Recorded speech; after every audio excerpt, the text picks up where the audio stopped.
Perkenalkan, saya Anastasia Sitawulandari. Saat ini saya bekerja pada bagian administrasi pembangunan Sekretariat Daerah Kota Tangerang. Pengalaman penugasan saya sebagai PNS selama 3 tahun semenjak CPNS sampai dengan saat ini, saya sebagai pengelola pengendalian monitoring dan evaluasi pembangunan yang bekerja untuk memonitoring dan juga melakukan evaluasi terhadap kegiatan program pemerintah Kota Tangerang.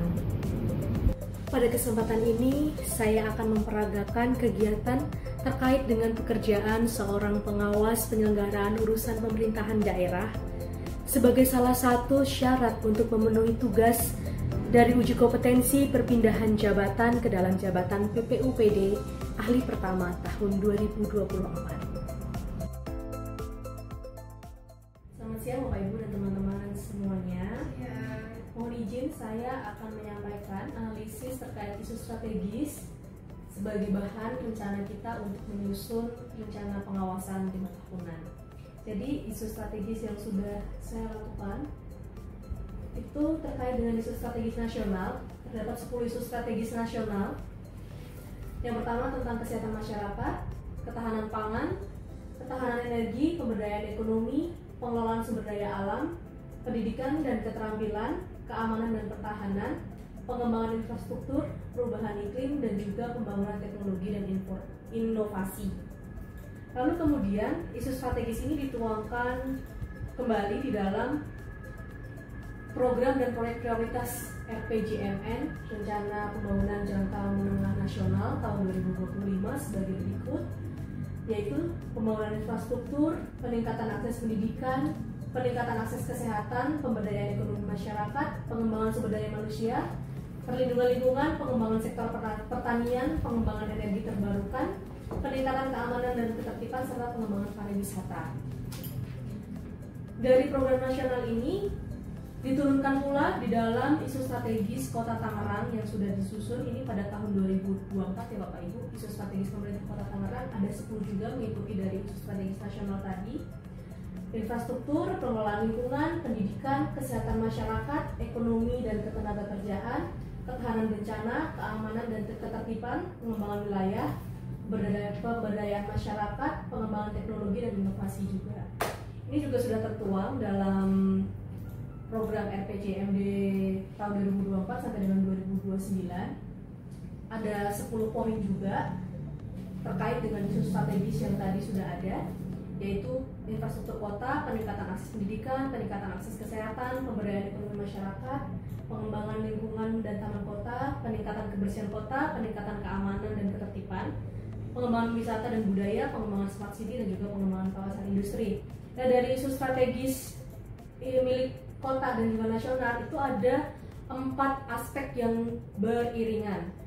Makanya itu saya usulkan untuk masuk ke dalam fokus utama pengawasan 5 tahunan kita, yaitu keempat bidang itu di pembangunan infrastruktur. Ini terkait dengan pembangunan dan pemeliharaan infrastruktur jalan, drainase, sistem transportasi publik, fasilitas umum lainnya untuk menunjang dan meningkatkan kualitas hidup dan mobilitas penduduk. Lalu peningkatan akses pendidikan.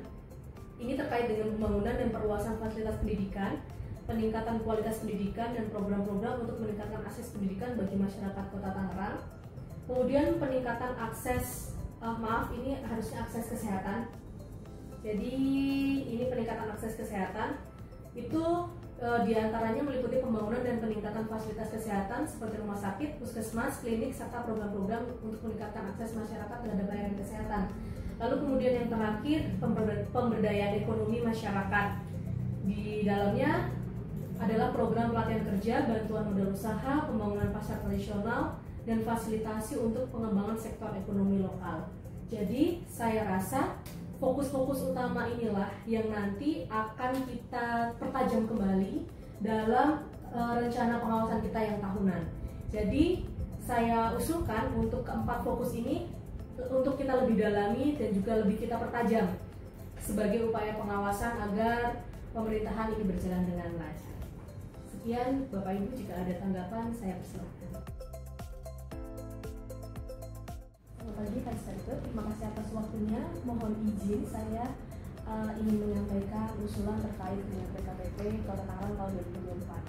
Jadi berdasarkan analisis yang saya lakukan terhadap program kerja pengawasan tahun sebelumnya, itu terdapat risiko yang cukup tinggi Pak pada akuntabilitas belanja karena memiliki potensi korupsi, salah satunya di bidang pengadaan barang dan jasa dan juga perjalanan dinas. Nah, hal ini disebabkan oleh harga-harga yang tercantum dalam SSA ini kurang mencerminkan harga-harga pasar yang aktual saat ini. Lalu yang kedua, penganggaran yang terjadi di OPD itu seringkali tidak sesuai dengan kebutuhan di lapangan. Artinya kurang efektif dan efisien penganggarannya, entah itu dari sisi biaya ataupun dari sisi volume. Lalu yang ketiga, regulasi yang kurang jelas Pak, sehingga terjadi banyak persepsi yang berbeda-beda antara persepsi pengawas dan juga persepsi pengguna, yaitu salah satunya OPD. Nah, pengawasan ini tujuannya itu adalah untuk menilai kewajaran harga, kesesuaian proses penyusunan standar harga, dan juga untuk menilai kewajaran penganggaran belanja. Pada PKPT tahun sebelumnya memang sudah diadakan review terhadap RKA dan juga proses penyusunan SSA. Yang saya usulkan Pak, bagaimana, apakah bisa jika review RKA itu dilakukan sebelum RKA ini ditetapkan sebagai dokumen anggaran Pak. Jadi kan kalau sudah ditetapkan sebagai DPA itu kan tidak bisa dirubah di dalam sistem ya. Perlu proses yang panjang untuk merubah jika terjadi kesalahan. Nah, untuk mencegah itu, apakah bisa jika RKA ini direview sebelum DPA ditetapkan? Seperti itu Pak. Terima kasih Pak. Terima kasih Sita. Ini materinya cukup menarik dan cukup berat. Untung saya pernah 5 tahun jadi ketua TAPD, jadi relatif apa-apa untuk kendala. Yang pertama di KPK itu ada namanya program MCP, Monitoring Center of Inflation. Jadi pusat monitoring terkait dengan langkah-langkah pencegahan korupsi. Salah satu bidang aspeknya yang dinilai adalah internal audit. APIP harus melakukan review terhadap penganggaran dan review terhadap penyusunan standar-standar yang terkait dengan penganggaran. Saya sepakat bahwa ini harus masuk ke PKPT untuk menjaga kualitas penganggarannya bisa jadi efisien, sama MCP-nya bisa nilai MCP-nya bisa terjaga. Terus yang kedua, ada kendala ketentuan mengenai penganggaran itu dari timeline-nya sangat ketat, bahwa TAPD harus menyerahkan dari menit tua kebijakan umum anggaran. Itu ke Dewan harus bulan sekian, minggu sekian, harus menyampaikan draft RAPBD. Nah, pada saat draft RAPBD kita berbicara RKA DPA. Memang selama ini proses review RKA dilakukan sebelum menjadi DPA, hanya karena waktu yang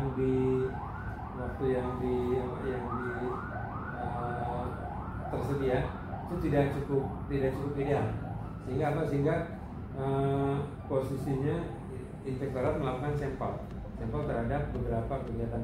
Mungkin ke depan langkahnya yang pertama adalah tetap review dilakukan seperti apa adanya, full, tidak harus disampel, bisa disampel terhadap kegiatan yang nilainya tinggi. Rekomendasinya adalah kalau DPR diperbaiki nggak bisa, tapi dijadikan bintang, DPA bintang seperti di APBN.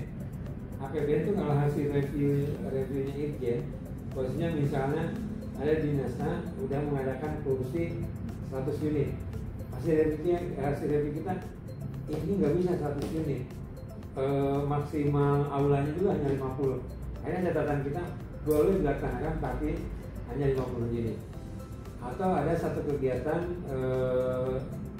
misalnya di SKPD pengadaan aset, kita lihat posisinya AC-nya masih bagus. Kalau itu istilah ada 2 jenis bintang tadi. Yang pertama bisa dilaksanakan tapi volumenya dikurangi. Kalau yang AC di bintang, ini anggaran tidak boleh dikeluarkan. Nah, surat itu nanti kita sampaikan ke TAPD supaya nanti TAPD mengeluarkan tanda bintang. Kalau di TNI Polri dikasih bintang, kerennya. Pelanggaran kalau udah dikasih bintang, ya ampun. Itu salah satunya. Artinya saya sependapat. Terus yang kedua terkait dengan yang diperlukan dari kita ini dari Jakarta pada saat review SSA, pada saat pemeriksaan pengadaan itu ada langkah pemeriksaan atau prosedur pemeriksaan, melakukan konfirmasi ke para penyedia. Itu yang menjadi dasar real sebenarnya beban negara itu berapa. Karena gini, SSA disusun itu Juni 6 bulan sebelum anggaran dilakukan, dan surveinya melalui konsultan itu membantu Kota Tangerang dengan 3 wilayah, Barat, Tengah, sama Timur, diambil harga tertinggi ya, Nah itu posisinya pada saat 6 atau 7 bulan yang akan datang belanja dilakukan, itu tingkat harga di pasaran variasinya udah.